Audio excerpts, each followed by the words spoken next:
Assalamualaikum. Waalaikumsalam. Dengan Ya. Ibu siapa dan dari mana? Nah, dari Anissa di Lampung. Silakan Ibu salawatnya terlebih dahulu. Ya. Bismillahirrahmanirrahim. Muhammad. Salawat. Salawatnya dulu Ibu.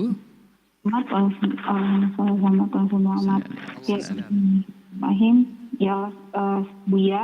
Ya. Semoga Buya, keluarga dan juga kru Al-Bahya TV bisa dapat kesehatan dari Allah Subhanahu wa taala.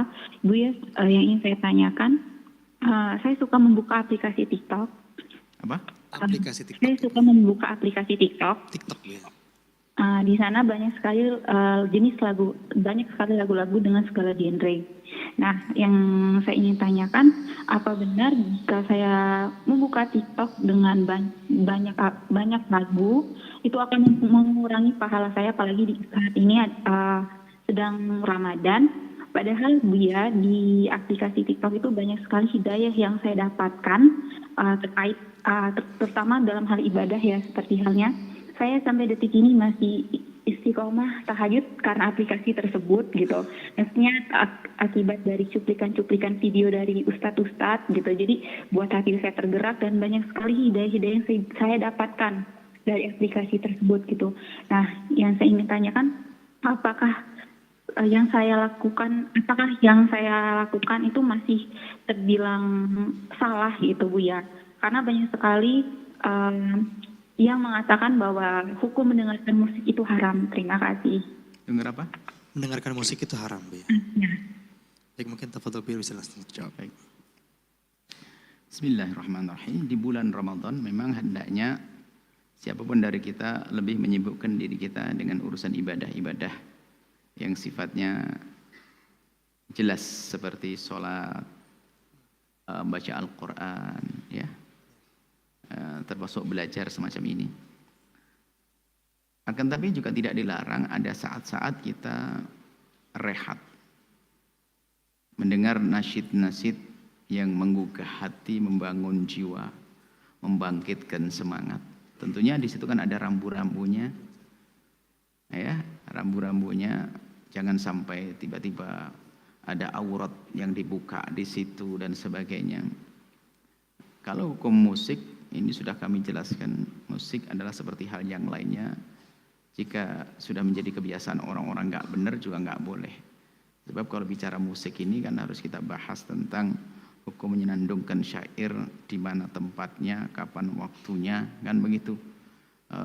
Siapa yang menyenandungkan ini kan penting sekali. Kalau syairnya bagus, tempatnya tepat, terhormat, waktunya tepat dan benar, bukan seorang wanita yang dengan dandanan ngaco misalnya tiba-tiba joget-joget baca qasidah salawatan depan kaum pria, ya nggak benar yang demikian itu. Kemudian setelah itu diiringi dengan alat-alat musik, yang alat musik itu adalah bukan menjadi ciri khas orang-orang fasik. Tapi kalau sudah menjadi alat musik, kalau kita dengar adalah kita terbayang kebaikan, bukan kebiasaan orang fasik lagi. Ini sudah kita bahas. Nah, tetap himbauan kami adalah Anda tetap lebih fokus kepada Al-Quran, kepada belajar, kemudian kepada sholat dan seterusnya.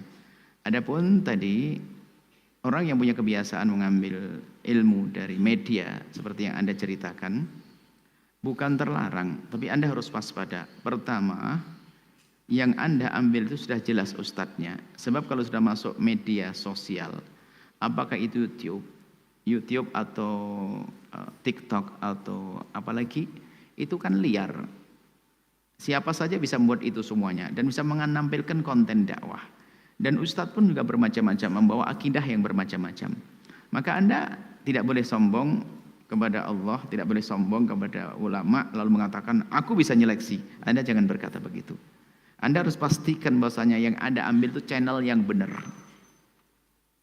Di samping channel yang benar, ustadznya sudah Anda pilih. Kalau ustadz biarpun saat itu omongannya baik, tapi kalau ustadz itu membawa atau mewakili akidah yang sesat, suatu ketika Anda akan terpesona, akan terbawa kepada kesesatannya. Maka kalau kita ingin beli itu, berangkatlah, kalau kita ingin mengambil, berangkatlah dari pemahaman dulu, guru. Sebab dinu amanah, yang namanya agama itu amanat, harus waspada kita. Faltandur amman ta'khud dinak. Hendaknya kita waspada kepada siapa kita mengambil agama. Termasuk, makanya anggap saja kalau Anda mengambil dari kami, channel asal pun waspada juga, hati-hati. Biarpun itu ceramah kami, jangan-jangan ceramah yang dipotong dan sebagainya, kan begitu. Nah, tapi kalau ingin pastinya, channel langsung ada. Channel Ustadz tersebut, resminya. Nah, seperti itu. Jadi secara umum boleh kita mengambil ilmu dari siapa saja, tapi harus Anda waspada, jangan sampai Anda kehilangan keyakinan Anda. Karena Anda liar dalam mengambilnya. Sebab sekarang itu namanya ilmu itu seperti supermarket. Daging apapun ada, daging yang halal, haram juga ada. Ilmu yang benar dan yang salah juga ada. Dalam bab fikih yang ngaco juga ada, akidah yang ngaco juga ada, tasawuf yang ngaco juga ada. Makanya harus waspada, bukan setiap di TikTok menarik saya ambil, tidak. Berguru itu harus ada ikatan pada akhirnya antara seorang murid dengan guru, biarpun mungkin tidak bisa bertemu langsung. Baik, jadi apa yang Anda lakukan sah-sah saja, asalkan betul Anda memilih. Kemudian yang tidak bermanfaat sangat mudah. Misalnya hal-hal lagu-lagu yang menurut Anda tidak membangkitkan jiwa, membangun jiwa, membangkitkan semangat kebaikan, ya ditinggalkan, tinggal ditutup saja, kan seperti itu. Nah, cuman karena media itu bebas, memang kita harus berhati-hati. Kadang-kadang ada mampir-mampirnya, pengennya ke tempat yang baik, tapi mampir-mampir, oh ini kayak menarik, karena yang namanya apa di beranda atau di mana begitu kadang nongol sesuatu. Nah, kan iblis setan juga mengiming-iming, lihat dulu sebentar deh. Makanya kita harus kuat dalam hal ini. Demi kebaikan kita di akhirat, kebaikan kita di bulan mulia ini, kebaikan kita di dunia, kebaikan kita dalam keimanan kita dan akhlak kita. Baik. Baik, Masya Allah, syukran jazilan Bu atas jawaban-jawabannya. Semoga dapat menjadi ilmu yang bermanfaat dan dapat kita amalkan dalam kehidupan kita sehari-hari. Amin, amin, Allahumma amin. Berhubung Setelah Anda menyaksikan video ini, jangan lupa berselawat kepada baginda Nabi Muhammad sallallahu alaihi wa alihi wasallam.